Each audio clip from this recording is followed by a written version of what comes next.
사도행전 16장 19절에서 34절까지의 말씀입니다.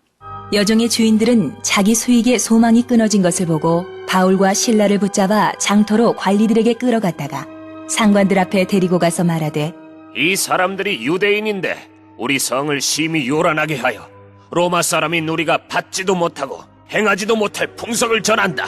하거늘 무리가 일제히 일어나 고발하니 상관들이 옷을 찢어 벗기고 매로 치라 하여 많이 친 후에 옥에 가두고 간수에게 명하여 든든히 지키라. 하니 그가 이러한 명령을 받아 그들을 깊은 옥에 가두고 그 발을 착고에 든든히 채웠더니 한밤중에 바울과 실라가 기도하고 하나님을 찬송하며 죄수들이 듣더라.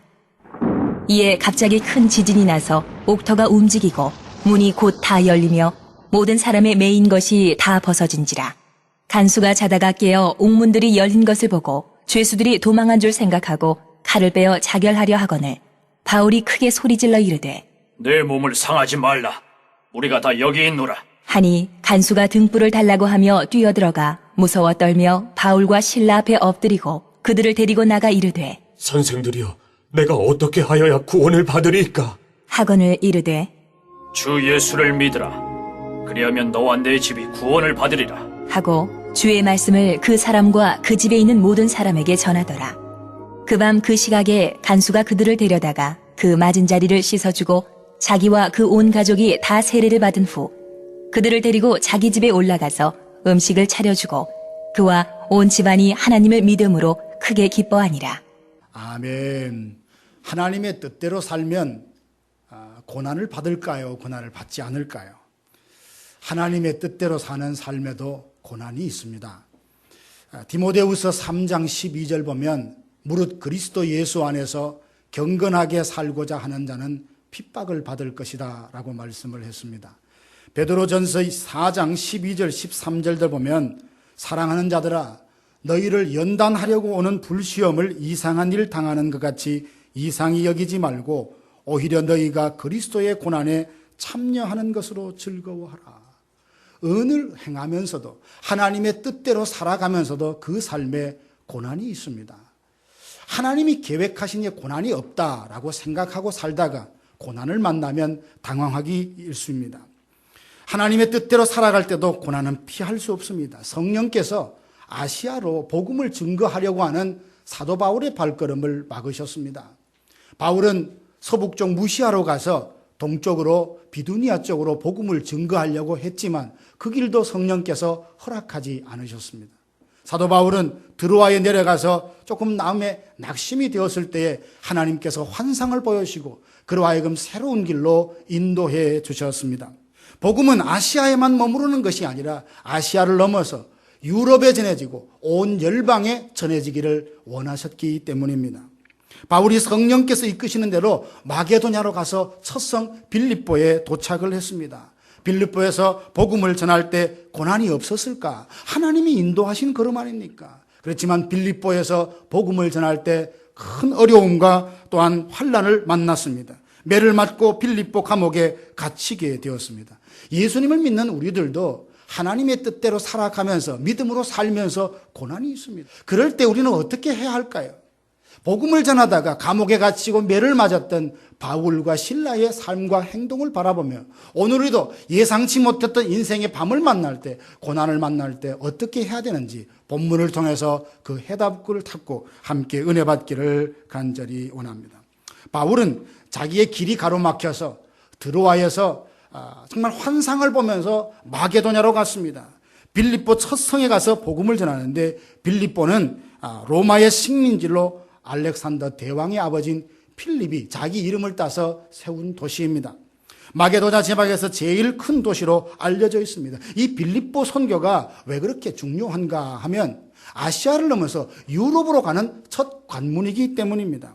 성령께서는 바울이 가던 걸음을 막으시면서까지 이 빌립보로 오게 하신 이유는 빌립보를 시작으로 온 유럽이, 온 열방이 복음으로 확장되는 것을 원하셨기 때문입니다. 빌립보에 도착한 바울은 안식일에 기도할 장소를 찾기 위하다가 강가에 모여있는 여자들을 만납니다. 거기에서 루디아를 만나게 되고 성령께서 루디아의 마음을 열어서 바울이 전하는 복음을 듣게 합니다. 바울이 전하는 복음에 큰 은혜를 받았던 루디아는 강권에서 바울을 자기 집으로 데려가서 머물게 하죠. 거기에서 빌립보 교회가 시작이 되었습니다. 바울이 선교할 때에 끝까지 기도하며 물질로 후원했던 교회가 바로 이 빌립보 교회라면 하나님의 인도하심 따라 순종하여 가서 세워진 교회, 그 사역의 열매가 얼마나 귀한가 우리가 보게 됩니다. 그러면 빌립보에서 복음을 전했던 그가 그냥 하나님의 인도하심이고 뜻이었기 때문에 수월하게 저절로 복음이 전해졌을까? 결코 그렇지 않습니다. 복음은 생명이 있고 복음을 듣고 믿는 자에게 구원의 역사가 일어나는 것은 틀림이 없습니다. 그러나 복음은 저절로 전해지는 것이 아니라 누군가 그 복음을 들고 산을 넘는 자의 발을 통하여 헌신을 통하여 선포를 통하여 증언을 통하여 전해지는 하나님의 말씀입니다. 빌립보에서 복음이 전해지고 교회가 세워지기까지는 많은 어려움과 환난들이 있었습니다. 16절에서 18절에 보면 바울과 실라는 이제 기도할 장소를 찾으러 가다가 귀신 들려서 점을 치는 한 여자를 만나게 됩니다. 이 여인이 계속 사도 바울을 졸졸 따라다니면서 하는 소리가 있습니다. 이 사람들은 지극히 높은 하나님의 종들로서 구원의 길을 너희에게 전하는 사람이다. 말은 틀린 말은 아니지만 계속 따라다니면서 이렇게 소리 지르니까 복음을 전하는 바울이 굉장히 부담이 되었던 거예요. 사람들이 그 모습을 보면서 뭐라고 생각했을까? 당시에는 많은 신들을 섬기는 그 도시의 사람들이 그걸 바라보면서 하나님과 귀신의 차이점을 모르고 하나님도 모든 귀신들 중에 하나처럼 여기게 되는 이런 생각이 들게 되는 거예요. 바울이 부담이 되어서 그를 향하여서 예수 그리스도의 이름으로 귀신을 다 쫓아 주었습니다. 그 여자를 온전케 해 주었지요. 이게 얼마나 귀한 일입니까? 그러나 이 일로 그는 바울과 실라는 큰 어려움을 당하게 됩니다. 19절 보면 여종의 주인들은 자기의 수익에 소망이 끊어진 것을 보고 바울과 실라를 붙잡아 장터로 관리들에게 끌려갔다. 이 무슨 말인가 하면 당시에 로마 사람들은 이 귀신 들린 여자를 고용을 해서 그가 점을 쳐주고 돈을 받으면 그 돈을 다 뒤에서 빼앗아 갔습니다. 근데 바울이 그 사람에게 들었던 귀신을 다 쫓아주고 온전케 하니까 자기 수입이 끊어진 거예요. 이것 때문에 바울과 실라를 그렇게 미워하면서 불법적으로 오히려 정당한 재판의 과정 없이 그를 매질하고 감옥에 갇히게 했습니다. 자신들의 수입이 끊어졌다. 물질적인 영역에 사람이 얼마나 예민합니까? 좋은 수입의 그늘이 끊어지자 그 사람들은 화를 내기 시작했고 그렇게 했던 바울과 실라라는 것에서 매질을 할 때 감정을 얼마나 실었고 호되게 매질을 했겠습니까? 성경에 보면 많이 쳤다라는 표현이 나오는 걸 보면 많이 맞았지 않겠습니까? 인정사정 없이 맞고 온몸에 태장에 맞아 찢기고 멍이 든 그 모습으로 어둡고 추한 지하 감옥에 그는 갇히게 되었습니다.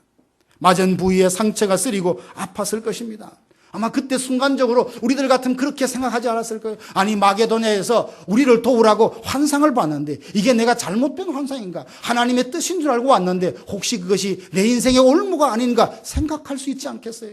그런 상황에서 원망할 수도 있고 낙심할 수도 있고 아니 이렇게 하나님의 일을 하는데 어렵고 힘들다면 나 그만할래 포기하고 싶은 마음도 충분히 가질만 합니다. 그러나 바울과 실라가 고난을 받았을 때 그들은 어떻게 했습니까? 25절 보면 한밤중에 바울과 실라가 기도하고 하나님을 찬송하며 제수들이 듣더라. 빌립보는 반드시 하나님께서 인도하신 길이에요. 하나님의 뜻이었습니다. 그 뜻대로 순종하고 자기 계획을 다 접고 왔다면 하나님께서 형통하게 열매를 맺게 하여 주시고 어려움 없이 복음을 전하도록 해줘야 되는 것이 당연하다고 여기지 않겠어요? 그런데 순종하여 왔던 그곳에 많은 어려움이 있고 매를 맞고 감옥에 갇히게 되었습니다. 실망했을 것 같지만 그 깊은 감옥에서 바울과 실라는 하나님 앞에 기도하고 찬송을 했다고 했습니다. 찬송하고 기도하는 소리도 우물우물 혼자 옹알거리는 소리가 아니라 그 함께 갇혀있던 모든 죄수들이 다 들을 수 있을 정도로 기도하고 찬송을 했다라고 했습니다. 25절 보면 그들이 기도하고 찬송했던 시간이 한밤중이라 그랬습니다. 성경에서 밤이라고 하는 건 시간이 늦은 밤이라는 뜻도 있지만 우리 삶 속에 슬픔과 절망이 깊은 시간을 또한 말하기도 합니다. 억울하게 매를 맞고 감옥에 갇혔으니 그의 마음이 밤과 같지 않겠습니까? 그때 사단이 찾아와서 참소하기 너무 좋은 때입니다. 야, 봐라. 너의 하나님은 어디에 있느냐? 네가 어쩌다가 여기 감옥에 왔느냐? 복음을 전하다가 왔어. 하나님의 인도하심 따라 순종해서 왔는데 네 길이 이렇게 막히는 거 보면 하나님은 너와 이제 상관이 없어. 어쩌면 너는 이곳에서 영원히 나가지 못할 거야. 아마 사단이 찾아와서 참소했던 너무나 좋은 기회였을 것입니다. 그때 바울과 실라는 사단의 속삭임 참소하는 소리에 귀구리지 아니하고 그 자리를 기도하는 자리로, 그 자리를 찬송하는 자리로 바꾸었습니다. 이게 믿음이지 않겠습니까? 저와 여러분들도 예외 없이 다 나름대로 어려움을 겪습니다. 오해를 받습니다. 하나님의 뜻인 줄 알고 열심히 살아가는데 그 길이 가로막혀요. 그런 어렵고 힘든 일을 만났을 때 원망하고 불평하십니까? 아니면 기도하고 찬양하십니까? 오늘 본문은 우리에게 도전합니다. 절망의 상황에서 어느 누구도 기댈 수 없는 밤을 만났을 때 그 자리가 기도의 자리, 찬양하는 자리 된다면 우리의 기도를 들으시고 찬양을 받으시는 하나님께서 길을 내실 것이다. 하나님께서 우리를 위하여 일하실 것이라는 확신을 주는 귀한 본문이기도 합니다. 유다왕 히스기야가 병이 들었습니다. 이사야 선지자가 하나님께로부터 말씀을 받아서 찾아가서 이야기합니다. 이제 다 정리하십시오. 이제 하나님이 부르실 때가 되었습니다. 히스기야가 기가 막힌 겁니다. 이제 나라를 위해서 영적으로 개혁하는 일들도 남아있는데 하나님 앞에 기도합니다. 얼굴을 벽을 향하여 예루살렘을 향하여 울면서 하나님 앞에 기도합니다. 하나님, 내가 이제 오늘날까지 살아오면서 하나님을 위해서 했던 선한 일들을 기억해 주십시오. 아직도 이 나라에 해야 할 일이 많은데 어떻게 하면 좋습니까? 하나님 앞에 기도했을 때에 하나님이 응답하셨습니다. 내가 너의 기도를 들었고 내 눈물을 보았다. 여러분, 이 말을 가만히 듣고 묵상하면 얼마나 위로가 되는지. 내가 너의 기도를 들었고 내 눈물을 보았다. 너무너무 힘들어서 할 수 있는 방법은 기도밖에 없어요. 바라볼 것은 하나님밖에 없어요. 그래서 무릎 꿇고 간절히 구원하신 하나님 앞에 기도했더니 기도하는 나는 정말 내 기도 하나님이 들으시는가, 정말 내 눈물을 보시는가 의심도 들고 그렇게 기도했는데 하나님이 뭐라냐, 내 기도를 내가 들었다는 거예요. 내 눈물을 내가 보았다. 이게 하나님이십니다. 어떤 절망과 어떤 난관에 부딪힌다 할지라도 원망하고 절망하는 때라고 생각하지 말고 기도하여 하나님 앞에 찬양하면 하나님이 나를 통하여 새로운 일을 하신다. 그 믿음으로 찬양하고 기도하는 우리 모두가 되기를 주님의 이름으로 축원합니다. 사방이 가로막히고 아무도 도울 자가 없을 때 우리가 해야 되는 행동, 시편 50편 15절 보면 환난 날에 나에게 부르짖으라 그리하면 내가 너에게 응답하겠다. 하나님의 약속이에요. 사람은 약속을 해놓고도 지키지 못하는 경우가 참 많습니다. 마음이 없어서도 그렇겠지만 의지가 약해서 능력이 없어서도 호언장담해놓고 그 약속을 못 지킬 때가 있습니다. 그러나 하나님은 어떠십니까? 하겠다 하면 하시는 분입니다. 이루겠다 하면 이루시는 분입니다. 세우겠다 하면 세우시는 분이. 하나님의 약속은 틀림이 없습니다. 하나님이 뭐라고 합니까? 환난을 당했느냐? 환난 날에 나를 부르라. 나에게 부르짖으라. 그러면 내가 너에게 응답하리라. 응답받는 걸로 끝나는 것이 아니라 응답받은 내 삶을 통하여 하나님을 영화롭게 할 것이라는 약속이 있습니다. 이 약속이 있기 때문에 약속을 믿고 기도하면, 약속을 믿고 찬양하면 여러분의 그 자리가 새로운 하나님의 역사를 경험하는 그 순간이 될 줄로 믿습니다. 유다왕 여호사밧도 보십시오. 우상을 없애고 온 나라에 그 모든 백성들의 마음을 하나님께 모으기 위해서 애를 썼습니다. 그때 그 내용을 알고 모압과 암몬이 서로 연합해서 공격을 해온 거예요. 쳐들어온 군사를 보니까 마음에 덜컥 두려움이 와서 어떻게 하나 온 백성들에게 금식을 선포하며 기도하며 그가 스스로 하나님 앞에 무릎 꿇고 이렇게 기도합니다. 여호와 주여, 주는 하나님이 아니십니까? 우리를 치러 오는 이 무리를 우리가 대적할 힘이 없고 어떻게 할 줄도 모르겠습니다.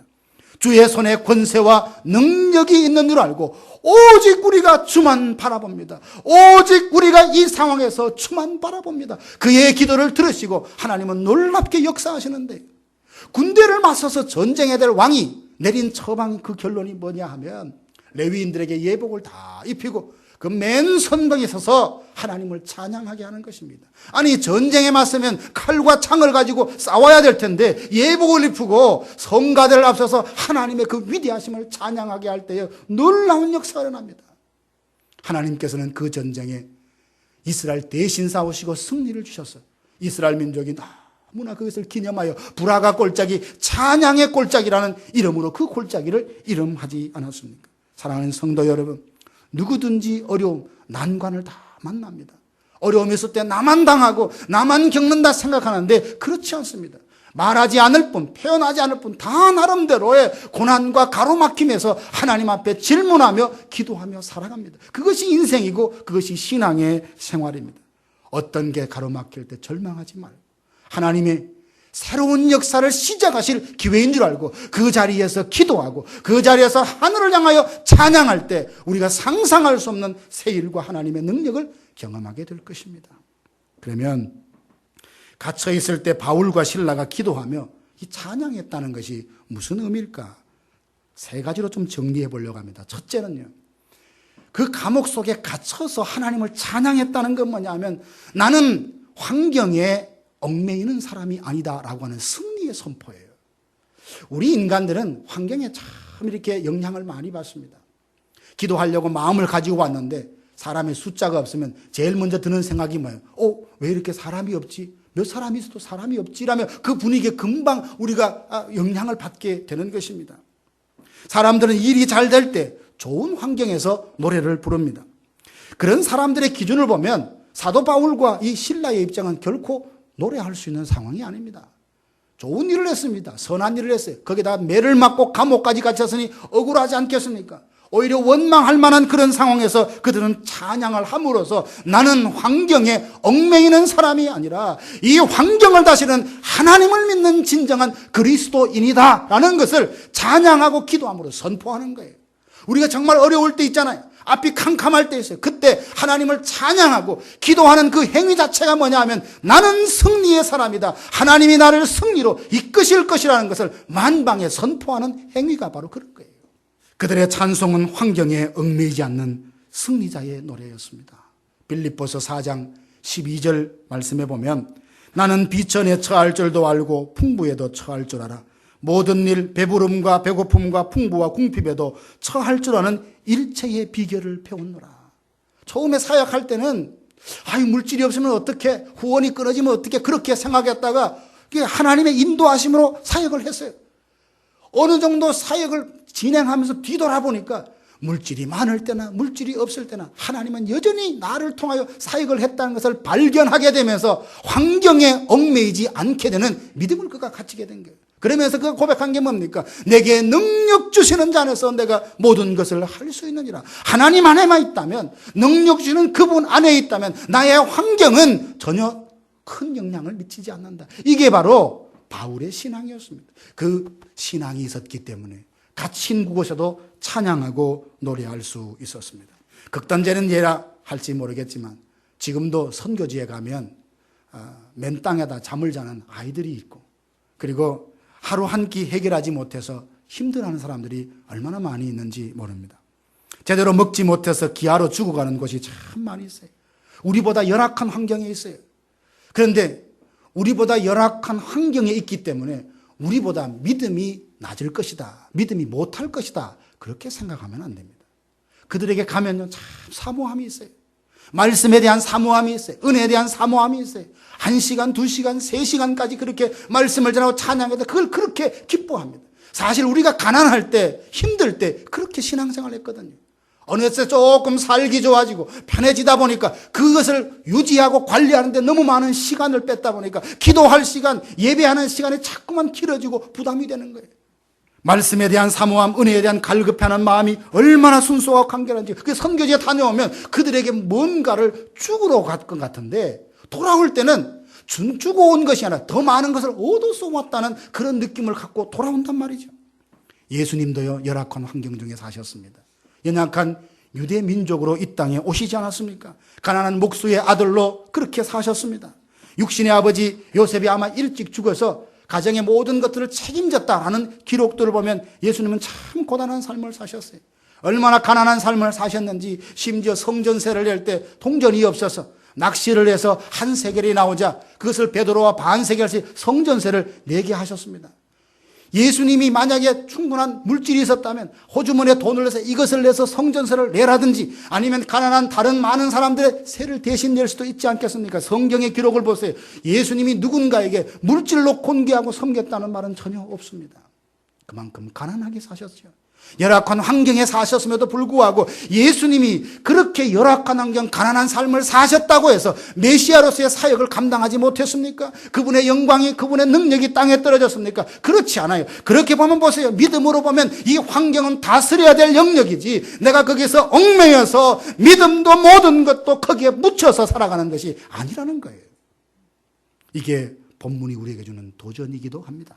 사랑하는 성도 여러분, 심하게 매질을 당하고 갇혀 있음에도 기도하고 찬양했던 바울과 실라를 보면서 이 땅에 가난하게 사셨지만 메시아의 사명을 잘 감당하셨던 예수님을 바라보면 이제 환경에 매여서 그럴 수밖에 없었다고 말하는 것이 아니라 오히려 그것을 뛰어넘어서 그 자리, 그 현장에서 기도하고 찬양함으로 브레이크 트루, 돌파하고 극복해내는 하나님의 사람들 되기를 주님의 이름으로 축복합니다.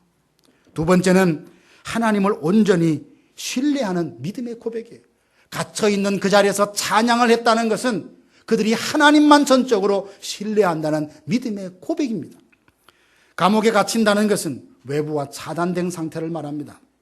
어떤 도움도 기대할 수 없는 상황이죠. 사람들은 갇혀있을 때 불안함을 느낍니다. 내가 여기서 영원히 못 나올 수도 있다는 생각을 하면서 두려움을 갖게 돼요. 이런 상황에서 노래할 수 없어요. 거기다 심하게 매질을 당했으니 얼마나 온몸이 쑤시고 아팠을까요? 그러나 그런 상황에서 바울과 실라는 다른 사람들이 다 들을 수 있도록 기도하고 찬양을 했습니다. 어떻게 그렇게 찬양할 수 있었을까? 하나님을 온전히 신뢰하는 믿음이 그에게 있었기 때문입니다. 자신에게 일어난 상황이 다 이해되지 않습니다. 여러분이 만나는 상황, 사건들 다 이해가 됩니까? 이래서 이렇구나 저렇게 이해가 되지 않아요. 우리가 생각으로 말씀을 다 이렇다 저렇다 나름대로 분석을 하고 판단을 하지만 정녕 내 마음이 수긍이 안 돼요. 과연 왜 이런 일이 나에게 왔을까? 왜 이런 일이 연거푸 나에게 찾아오는 것일까? 이해가 안 돼요. 그렇지만 우리가 이해 안 된다고 해서 틀렸다든지 아니란지 포기하고 돌아설 수 없습니다. 이해되지 않지만 내 하나님은 신실하신 분이니 믿고 주님을 따라가는 겁니다. 그 걸음이 어디로 인도하신지 이해가 안 돼도 하나님이 가신다면 그 길은 구원의 길이고 승리의 길이고 행복이다. 그 믿음을 가지고 주님을 따라 나서는 것, 이게 믿음입니다. 갇힌 그곳에서 찬양했다는 것이 나는 비록 갇혀 있지만 하나님은 나를 필요한 대로 이끌어 주시기도 하시고 인도해 주실 것이다. 하나님이 지금 여기에 나와 함께 하신다는 분명한 확신, 그 신뢰 때문에 갇혀 있어도 묶여 있어도 매를 맞아서도 기도하며 찬양할 수 있었던 것입니다. 바울과 실라에게 도대체 무슨 뜻이 있었기에 빌립보 감옥에서 수감되도록 하나님이 그냥 지켜보셨을까? 30절 보면 선생들이여 내가 어떻게 하여야 구원을 받으리까? 하나님께서는 빌립보 감옥에 있는 간수가 바울을 통하여 복음을 듣기를 원하셨던 거예요. 간수뿐만 아니라 함께 갇힌 모든 사람들도 바울을 통하여 복음을 접하기를 하나님이 원하셨던 겁니다. 가만히 보세요. 우리는 환경에 따라 다른 사람을 만납니다. 시장에 가서 만나는 사람이 있고 비즈니스를 통해서 만나는 사람이 있죠. 학교에서 만나는 사람이 있고 병원에서 만나는 사람이 있습니다. 내가 이 교회에 왔기 때문에 만났던 사람들이 있습니다. 이 교회에 오지 않았다면 일평생 아무런 관계도 없이 한 번도 모르고 지낼 그런 관계들이 이 교회에 옴으로써 만나지 않았습니까? 하나님께서 왜 그 바울과 실라를, 그 신실한 사역자들을 감옥에 갇히게 했을까? 하나님이 볼 때는 한 사람 한 사람이 너무나 중요한데 그 감옥을 지키는 간수와 제수들에게 누군가 복음을 전해야 되는데 바울을 선택하셔서 네가 비록 복음을 전하다가 아픔을 당하지만 그곳에서 기도하고 찬양함으로 주위에는 많은 사람들에게 복음을 전하라는 하나님의 사인이지 않겠습니까? 그 뜻을 알게 되고 그런 하나님을 믿고 신뢰하게 되니까 갇힌 그 자리에서 찬양할 수 있었던 것입니다. 그러므로 내가 이해할 수 없는 것으로 기대하지 않았던 상황을 만나도 그 상황을 통하여 하나님이 이루실 뜻이 있다는 그 믿음을 갖는다면 상황에 관계없이 우리는 기도하고 찬양할 수 있습니다. 하나님이 어떤 분입니까? 합력하여 선을 이루시는 하나님이시지 않습니까? 내 생각에는 안 될 것 같고 내 생각에는 막다른 골목 같은데 하나님이 하시면 되는 겁니다. 이것저것 모든 상황을 통하여 하나님의 뜻이 이루어지도록 우리의 복이 되도록 은혜가 되도록 합력하여 선을 이루신다는 그 분명한 확신을 갖는다면 내 상황과 관계없이 그곳에서 찬양하고 그곳에서 기도할 수 있습니다. 사랑하는 성도 여러분, 하나님은 우리를 인도해 가시는 분입니다. 우리는 내일을 몰라요. 아무리 배우고 많은 경험을 가졌다, 아무리 연세가 많은 어르신들이 여기 계시지만 내일을 살아본 사람은 여기 아무도 없습니다. 모두 우리에게는 내일이라는 시간은 다 낯선 시간이에요. 하나님이 아시고 인도하시지 않으면 어느 순간 어느 어떤 일들이 있을지 모르고 우리는 넘어질 수 있고 미끄러질 수 있는 연약한 인생입니다. 하나님이 인도하시니 그 전능하신 하나님, 신실하신 하나님을 온전히 신뢰하고 믿음으로 그분과 함께 동행할 때 우리는 우리의 입에서 참된 기도와 찬양을 하나님 앞에 올려드릴 수 있습니다. 세 번째는 바울과 실라가 찬양했다는 것은 감사로 하나님 앞에 제사와 예배를 드리는 것을 말합니다. 비록 감옥에 갇히고 매를 맞는다 하더라도 나를 사용하셔서 한 영혼을 돌아가게 하신다면 이거 참 감사한 일이다. 이게 바울의 고백입니다. 믿음의 사람은 감사의 조건을 찾아서 감사하는 사람이에요. 로마서 14장 8절에 보면 우리가 살아도 주를 위하여 살고 죽어도 주를 위하여 죽나니 우리가 사나 죽으나 우리가 주의 것이다. 여러분, 이 고백이 얼마나 놀라운 고백입니까? 죽고 사는 것을 하나님 앞에 맡겨놓으니까 내 삶의 모든 것이 감사의 제목으로 바뀌더라는 말입니다. 여러분, 그렇습니다. 이것도 하나님의, 저것도 하나님의 손에 다 맡기고 나면 상황에 관계없이 하나님 앞에 온전히 감사하며 예배할 수 있습니다. 다니엘과 세 친구들이 얼마나 유명한 젊은이들인지 모릅니다. 나라를 잃고 포로가 되어서 바벨론에 잡혀갔습니다. 포로가 되어 끌려갔는데 느부갓네살 왕이 자기의 신상을 세워놓고 음악이 울리고 때가 되면 다 그 앞에서 절하게 했습니다. 다니엘의 세 친구는 그 지나가면서도 결국 절하지 않았습니다. 붙들려 왔어요. 임금이 말합니다. 네가 모르고 그러했다면 내가 용서해주마. 이 자리에 다시 말하노니 신상 앞에 절을 해라. 그러면 네가 살 것이고 신상 앞에 절을 하지 않으면 뜨거운 풀무불에 내가 너희를 집어넣어 버리겠다. 여러분, 얼마나 위급한 순간입니까? 그때 다니엘의 세 친구들이 한결같이 뭐라고 고백합니까? 왕이여, 우리는 그 질문에 대해서 대답할 필요가 없습니다. 얼마나 담대한 말입니까? 그러면서 왕에게 말합니다. 만약 왕이 우리를 통하여 저 풀무불에 집어넣으신다면 하나님이 거기에서 건져내실 것입니다. 그리 아니하실지라도 설사 그 풀무불 들어가 한 줌에 죄가 된다 할지라도 나는 믿음을 포기할 수 없습니다. 나는 그 신상에 절할 수 없습니다. 얼마나 담대한 고백입니까? 실제로 풀무불에 들어갔어요. 3명을 넣었는데 밖에서 보니까 4이에요. 모든 신학자들은 그 한 분이 예수님이라고 이야기를 합니다. 보십시오. 어떤 어려움이 와도 내가 신제로 어떤 나를 이 지금 고난에서 건져내지 않는다 할지라도 하나님의 하시는 모든 일은 정당하다, 옳다. 이 믿음이 얼마나 어려운 고백입니까? 우리는 다 건강을 원해요. 우리는 다 성공을 원합니다. 우리는 다 승리를 원해요. 행복을 원해요. 우리는 다 멋진 삶을 살기를 원합니다. 그런데 특별히 나를 골라 뽑아주셔서 내 영광을 위하여, 복음을 위하여, 그 나라를 위해서 너는 죽어야 되겠다는 그 명령 앞에서도 아멘 할 수 있다면 그 믿음이 얼마나 하나님의 마음에 감동이 되겠습니까? 저 자신도 아직도 그런 믿음에는 도달하지 못한 것 같아요. 바울과 실라가 친정 그곳에도 감사했다는 것은 하나님께서 여기서 건져내신다는 확신이 아니라 내가 감옥에 있든 바깥에 있든 간에 하나님의 그 거룩한 뜻은 변함없이 이루어질 것이라는 하나님에 대한 그 마음, 그 믿음으로 그는 감사할 수 있었습니다. 바울과 실라가 감사했던 것이 빌립보 지하 감옥인데 갇혀있는 그가 감사했던 것은 다른 것이 아닙니다.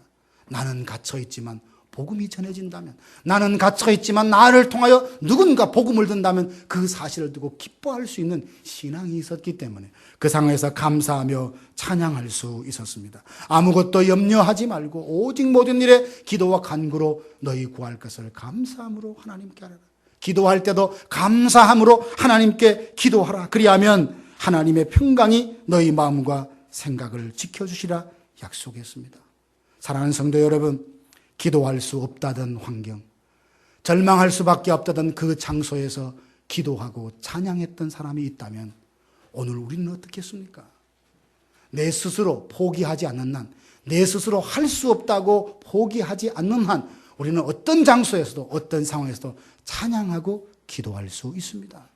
바로 그때 기도할 때, 바로 그때 찬양할 때 하나님이 우리의 기도를 들으시고 우리의 찬양을 받으시며 새로운 역사를 이루어 가십니다. 그 옥중에서 찬양하고 기도했을 때 어떤 일이 일어났습니까? 기적이 일어났는데 첫 번째는 26절 보니까 이에 갑자기 큰 지진이 나서 옥터가 움직이고 문이 곧 다 열리며 모든 사람의 메인 것이 다 벗어졌다고 했습니다. 이게 얼마나 큰 기적입니까? 그러나 그 뒷부분에 보면 이것은 서론이지 본론적인 기적이 사실 아닙니다. 그 뒷부분은 이 기적을 통해서 하나님이 새로운 더 큰 놀라운 기적을 만드시는데 31절 32절입니다. 우리가 어찌하여야 될꼬라고 말하는 그 간수에게 말합니다. 주 예수를 믿으라. 그리하면 너와 내 집이 구원을 받으리라. 진정한 복음이 선포됐어요. 간수가 믿었습니다. 자기가 믿으니까 너무 좋은 거예요. 그래서 그 자기만 믿은 걸로 만족하지 않고 바울을 집으로 데려갑니다. 데려가서 모든 가족들을 다 모으고 그들에게도 하나님의 말씀을 전해요. 복음을 전합니다. 듣는 모든 가족들이 예수를 믿었습니다. 그리고 세례를 받았습니다. 기쁨이 그 가정에 충만했습니다. 이게 진짜 기적이 아니고 무엇이겠습니까? 땅이 흔들리고 나를 묶고 있는 옥문이 열리는 것보다 한 영혼이 지옥의 권세에서 하나님의 나라로 옮기는 하나님의 자녀로 변화되는 것, 이게 진짜 기적이에요. 문이 닫히면 어떤 방법으로도 열 수 있을지 모르지만 한 사람의 영혼을 예수 믿게 하는 것은 하나님의 기적적인 믿음의 역사이고는 불가능합니다. 주변에 사랑하는 사람들 예수 믿었으면 좋겠다, 신앙으로 돌아왔으면 좋겠다 바람이 얼마나 있습니까? 그러나 우리 힘으로 됩니까? 온갖 정성으로 그렇게 하지만 한계에 부딪히는 거야. 그러나 하나님이 하시면, 하나님이 역사하시면 그 사람의 영혼을 하나님이 구원해내시는 거예요. 그 간수가 그리고 왜 그 옥토에 그 지진이 나게 했을까? 그걸 한번 생각해 봤어요. 하나님은 정말 그 지진을 통해서 간수가 뭘 느꼈어요? 바울과 함께하는 하나님을 새롭게 느낀 거예요. 한때는 그도 때렸을지 모릅니다.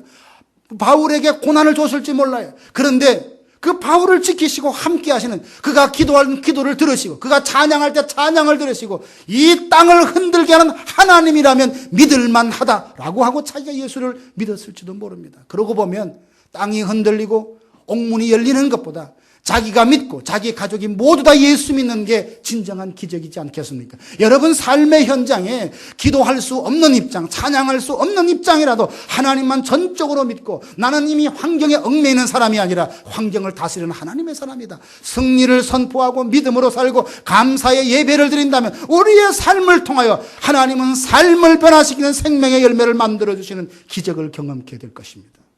이게 하나님의 약속이에요. 한 사람이 믿어 세례를 받고 신실한 예배자가 된다는 이 기적, 오늘 우리의 찬양과 우리의 기도와 우리의 순전한 믿음을 통하여 하나님이 이런 열매를 우리 품에 안겨주시는 은혜와 축복이 있기를 주님의 이름으로 축원합니다. 사랑하신 여러분, 오늘 말씀을 마무리하려고 합니다. 사도 바울이 어쩌다가 빌립보 감옥에 갇혔습니까? 하나님이 인도하신 대로 갔습니다. 순종했습니다. 그럼에도 불구하고 어려운 일을 당했습니다. 좋은 일을 하다 했습니다. 절망할 수 있고 낙심할 수 있고 그리고 원망하거나 포기할 수 있지만 그는 그 자리에서 기도하고 찬양했습니다. 오늘 우리도 삶 속에 어려운 일이 있습니다. 길이 막혔습니다. 답답해. 어느 누구도 나를 도와줄 사람이 없다고 생각될 때, 그때는 절망할 때가 아니라 원망할 때가 아니라 하나님의 역사, 하나님의 구원의 역사를 기다릴 때고 그것을 사모할 때입니다. 바로 그때 하나님의 능력을 사모하시고 기다리며 기도하시기를 바랍니다.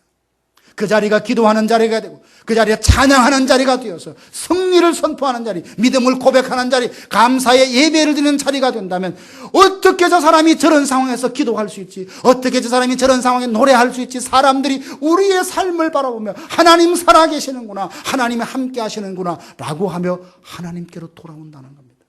오늘 우리가 이런 삶의 역사를 주도하고 만들어내는 하나님의 사람 되기를 주님의 이름으로 축원합니다.